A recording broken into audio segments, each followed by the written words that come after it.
मित्रों नमस्कार।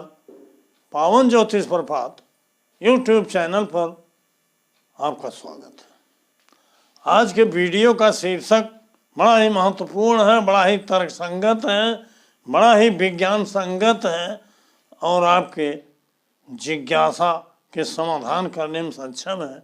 आपको प्रायः संदेह होता होगा और मुझे भी इसकी जानकारी है, इस नाते आज उसी विषय पर वीडियो दे रहा हूँ।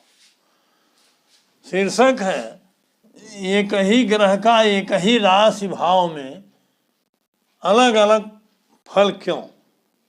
जी,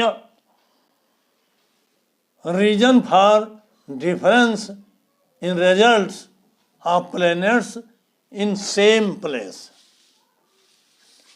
अर्थात एक ही घर में, एक ही राशि में, एक ही भाव में, एक ही ग्रह का अलग अलग फल क्यों, कैसे होता है, इसके रहस्य से आज मैं पर्दा उठाना चाहता हूँ, अनलॉक करना चाहता हूँ, अनकवर करना चाहता हूँ, मतलब इस रहस्य को उजागर करना चाहता हूँ। आगे बढ़ने से पहले आपसे अनुरोध है कि अगर मेरे चैनल को अब तक सब्सक्राइब नहीं किए हैं तो नीचे का सब्सक्राइब बटन पुश करके और जो बेल आइकन आती है उसको क्लिक कर दीजिए, ऑल के बटन को पुश कर दीजिए ताकि प्रत्येक वीडियो का नोटिफिकेशन शीघ्र आप तक पहुंच जाए। वीडियो पसंद आवे तो लाइक करिए, अधिक 5 मित्रों को जरूर शेयर करिए और एक प्यारा सा कमेंट जरूर दीजिए वीडियो से संबंधित, मैं उसका जवाब जरूर देता हूँ। वीडियो को स्किप करके कतई मत भगाइए, पूरा वीडियो देखिए, तभी वीडियो देखने की जानकारी और ज्ञान और आनंद और आपकी जिज्ञासा का समाधान हो सकता है। आइए मूल टॉपिक। रोज की तरह मैं आज भी वही नेचुरल कुंडली दिया हूँ, केपी लग्न आमलिक कस्प चार्ट, मतलब लग्न कुंडली कहिए या कस्प कुंडली कहिए या मान के चलिए कि इसमें कोई राशियाँ बदली नहीं है, जबकि बदल जाती हैं। आप उसको वही मान, कभी कभी नहीं बदलती हैं तो वही मान के। जैसे एक ही ग्रह और एक ही कुंडली में, आपके ही कुंडली में अलग अलग फल क्यों देता है, ऐसा भ्रम आपको होता होगा। और ज्योतिष के विषय में अगर थोड़ी सी जिज्ञासा है तो आपको भी इसकी जानकारी होगी। मित्रों, परिवर्तन प्रकृति का नियम है। हर दिशा में, हर विभाग में, हर क्षेत्र में, यहाँ की प्रकृति में भी हमेशा परिवर्तन होता रहता है। तो 5000 वर्ष पहले जो ज्योतिष हमारे आदरणीय ऋषियों ने प्रादुर्भाव किया, सूत्रपात किया, जो मिला हमको, वो 5000 वर्ष पहले का था। इस 5000 वर्ष पहले में अनेकों परिवर्तन हुए हैं और जैसा कि मैंने कहा, परिवर्तन प्रकृति का नियम है। काल, समय और परिस्थितियों से परिवर्तन होते रहते हैं, जिसमें सुधार की जरूरत आती है और वही सुधार गुरुवर के.एस. कृष्णमूर्ति जी ने अपने कालखंड में किया, जिसकी जरूरत थी। उन्होंने अनुभव किया कि आज ज्योतिष के एक नए विजन की जरूरत है, क्योंकि 5000 वर्ष पहले जो ऋषिवर महर्षि पराशर ने पराशर होरा महाशास्त्र लिखा था, उस समय और आज की परिस्थितियों में ज़्यादा अंतर आ गया। उस समय नीच और ऊंच ऐसा वर्ण व्यवस्था थी कि लोग होते थे। उस समय नौकरी को भी क्षुद्र माना जाता था। उस समय शिक्षा का क्षेत्र भी आध्यात्मिक था, आज शिक्षा का क्षेत्र भौतिक हो गया है। इस तरह से सारी परिस्थितियों को देखते हुए साथ ही गुरुवर के.एस. कृष्णमूर्ति जी ने यह भी अनुभव किया कि राशि का अर्थ ही होता है समूह, ढेर, अर्थात नक्षत्रों के समूह को राशि कहते हैं। अर्थात 2.25 नक्षत्र मिल के एक राशि होती है और एक राशि में 2.25 नक्षत्र होते हैं। कोई ग्रह एक राशि में जब बैठेगा 0 से 30 डिग्री तक, वो किसी नक्षत्र में होगा, फिर वही ग्रह किसी दूसरे में भी हो सकता है। तो नक्षत्र को महत्व देते हुए उन्होंने अनुभव किया कि ग्रह जिस राशि में बैठता है और जिस राशि में जिस भाव में उसकी राशियाँ होती हैं उससे ज़्यादा फल नक्षत्र का होता है। और केपी पद्धति का यही रहस्य है और जो सत्य है, जो सत्य प्रतीत होता है जब फलित हम करते हैं। आइए उसी विषय पर हम अवलोकन करते हैं। जैसे मान लीजिए कोई ग्रह, इस मेष लग्न की कुंडली में कोई ग्रह, एक ग्रह अगर मेष कर्क राशि में है, मान लीजिए बृहस्पति है, गुरु से बात करते हैं, गुरु को सबसे शुभ ग्रह माना जाता है और गुरु की उच्च राशि भी कर्क है। इसी तरह अन्य ग्रहों पर भी यही नियम लागू करिए। आप देखिए गुरु कर्क राशि में है, कर्क राशि गुरु की उच्च राशि है। मेष लग्न के लिए गुरु नवम भाव का भी स्वामी है और द्वादश का भी स्वामी है। नवम भाव पुण्य का स्थान है, पिता का स्थान है, भाग्य का स्थान है, आध्यात्म का स्थान है, लंबी यात्राओं का स्थान है, मौत को ऊंची शिक्षा का स्थान है, शोध खोज का स्थान है। और द्वादश स्थान हमारा मोक्ष का भी है, इन्वेस्टमेंट यानी व्यय का भी है, जेल का, शमशान का, आदि आदि। तो मेष लग्न के लिए बृहस्पति तो शुभ होना चाहिए, कारक होना चाहिए, वो भी अपनी उच्च राशि में। लेकिन तमाम कुंडलियों को आप देखते होंगे कि उच्च का बृहस्पति बैठा है मेष राशि में, मेष लग्न का ही है, लेकिन फल तो उसको मिल रहा है, राजयोग का मिलना चाहिए, गरीबी का फल मिला। और बहुत से ऐसे कुंडलियां मिलेंगी जिनमें बृहस्पति मकर राशि का बैठा हो, यहाँ नीच राशि का, लेकिन उसमें राजयोग का फल मिल रहा है। क्यों? तो उसे अनेकों सैकड़ों कुंडलियों का अध्ययन, शोध, अभ्यास करने के बाद, अनुभव करने के बाद गुरु के कृष्णमूर्ति जी को लगा कि इसमें विशेष सुधार की जरूरत है। तो उन्होंने स्पष्ट कहा कि ग्रह जिस राशि में है, जिस भाव में है, उससे ज़्यादा फल हो नक्षत्र का, अर्थात जिस नक्षत्र में है उसका फल देता है। अभी आपको खुद पता चल जाएगा। जैसे बृहस्पति अगर कर्क में है, इसी कर्क में, कर्क राशि चौथे भाव में है, आप सिग्निफिकेटर तय करोगे तो गुरु का या बृहस्पति एक तो चौथे भाव में है और 9वें में और 12वें में उसकी राशि अर्थात 4, 9, 12, अर्थात 4, 9, 12। अब तक जो फलादेश आप देखते रहे हो, प्राय देखा जाता है, प्राय बड़े बड़े वीडियो में आप लाखों लाखों व्यू वाले वीडियो भी देखते हैं, इसी आधार फल कहते हैं। जबकि वो फल कभी कभी हो सकता है कहीं कोई बात लागू हो जाती हो तो उसी पर ताली बजाना ठीक नहीं हो, नियम संगत नहीं है।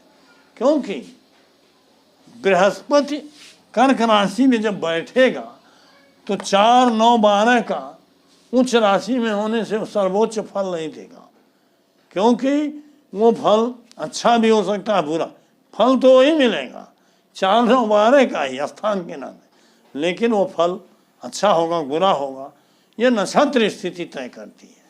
अब यही बृहस्पति कर्क में 3 राशियां हो, 3 नक्षत्र होते हैं, पुनर्वस, पुष्य और अश्लेषा। पुनर्वस नक्षत्र बृहस्पति का है, पुनर्वस,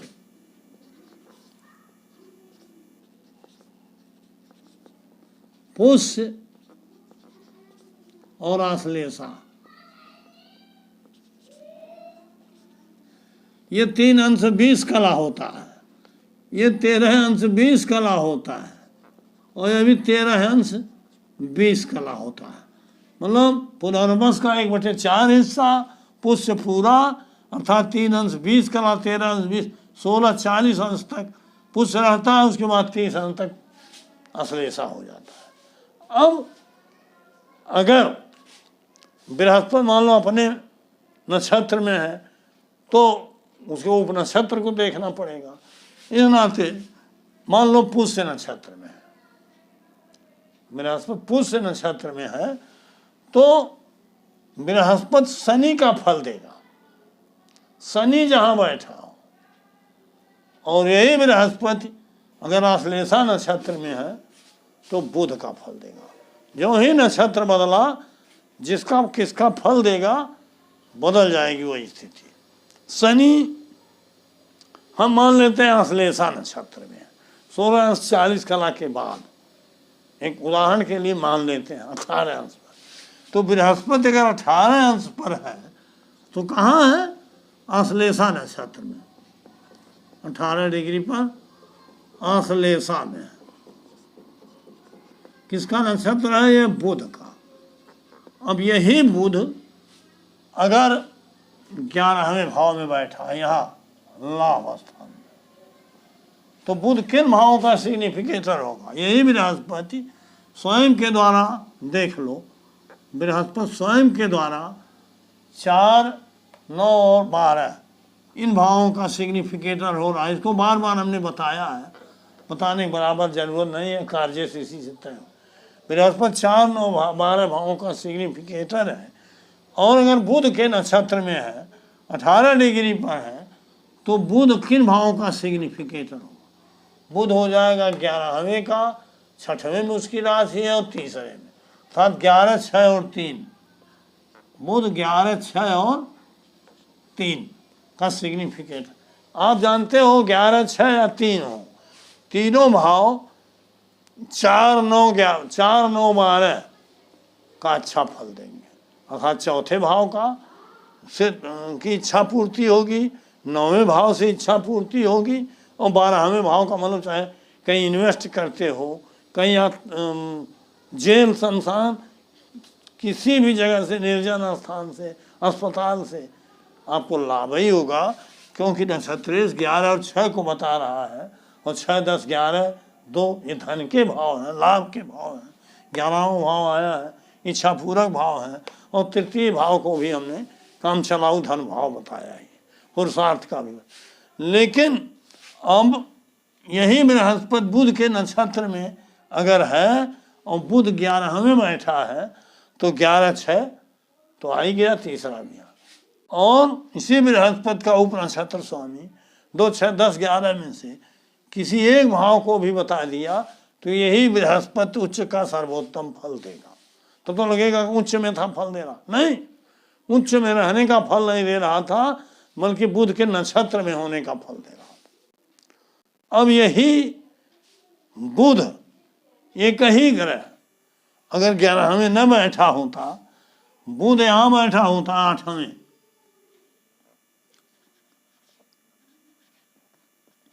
अगर बुध 8वें बैठा होता तो यही बुध किसका सिग्निफिकेटर होता?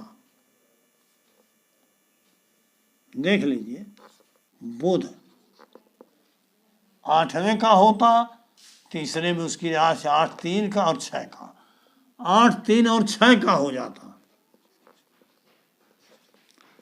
अब यहाँ आइए, 8 और 6 के अंदर भी धर्मार्थक भाव है, लेकिन 8 के साथ और यहाँ 12 भी, 8 और 12 के साथ 6वां भाव दूषित हो जाता। 6वां भाव 2, 6, 10, 6, 10, 11 के साथ धर्मार्थक की इच्छा पूरक होता है, लेकिन 8 और 12 के साथ पढ़ने से वो रोग देगा, दुर्घटना देगा, बीमारी देगा, कष्ट देगा, परेशानी देगा, असफलता देगा। यही बृहस्पति अगर बुध की स्थिति 8वें में हो तो खराब फल देगा, और जिसको आप राजयोग कहते हो, उच्च में राजयोग फल देगा, तो राजभंग फल मिलेगा, कंगाल। और यही बृहस्पति अगर बुध 11वें भाव में हो तो राजयोग का असली फल, अर्थात एक ही ग्रह एक ही राशि में एक ही स्थान में 2 फल दे रहा, अलग अलग फल दे रहा। क्यों? क्योंकि नक्षत्र के नाते नक्षत्रेश का बल अधिक हो जाता है। केपी पद्धति में कहा गया है कि नक्षत्र का फल ही सबल होता है, ये बार बार हमने भी दोहराया है।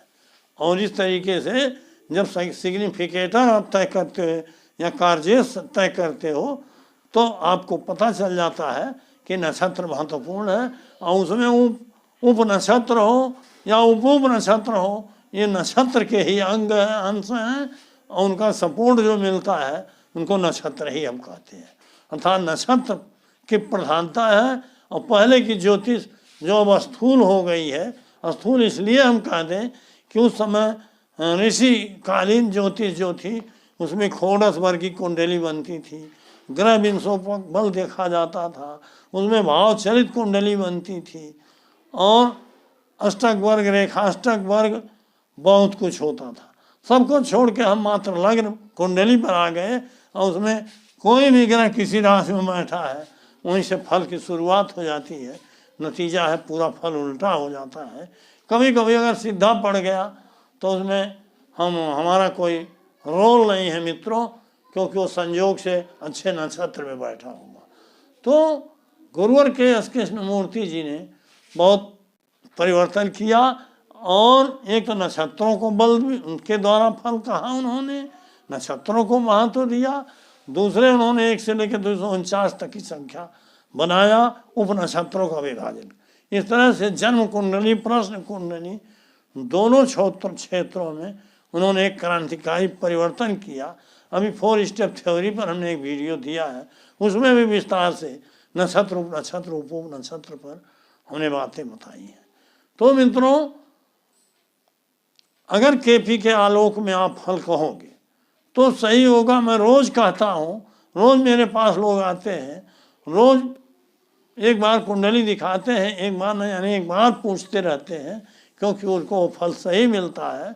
और जहाँ आप देखते हो कि लाखों के व्यू आ रहे हैं, लेकिन उसमें कोई रहस्य नहीं है, उसमें आपके पल्ले कुछ नहीं पड़ता। आप किसी भी कुंडली में देखो, एक ही बृहस्पति, एक आपकी भी कुंडली में बृहस्पति कर्क में बैठा, किसी दूसरे के भी राशि में, मेष लग्न की कुंडली में कर्क में, दोनों में फल में अंतर होगा। आप इसको भी अनुभव करिए कि मान लीजिए एक केस आप लड़ रहे हो, आप भी हो और आपका प्रतिपक्षी भी है, दोनों का फैसला आज ही हो रहा है, तो एक पक्ष हार रहा, एक पक्ष जीत रहा। तो समय वही है, ग्रह वही है, नक्षत्र वही है, लेकिन एक हारा एक जीता। क्यों? क्योंकि उसके कुंडली में अंतर है। वही ग्रह जो है नक्षत्र के माध्यम से उत्तम फल दे रहा है, और इस व्यक्ति की कुंडली में खराब फल दे रहा है, ना तो हार जा रहा है। तो मित्रों, अगर हम इस नक्षत्र प्रधान केपी पद्धति, कृष्णमूर्ति पद्धति ज्योतिष को अंगीकार करेंगे तो इसका लाभ मिलेगा। और जब तक हम इसको अवॉइड करके इसमें भ्रम की स्थिति में रहेंगे, कोई फल सटीक नहीं बैठेगा। तो वीडियो लंबा न हो, इस नाते आज का टॉपिक यहीं समाप्त करता हूँ। बहुत बहुत धन्यवाद, हार्दिक शुभकामनाएं।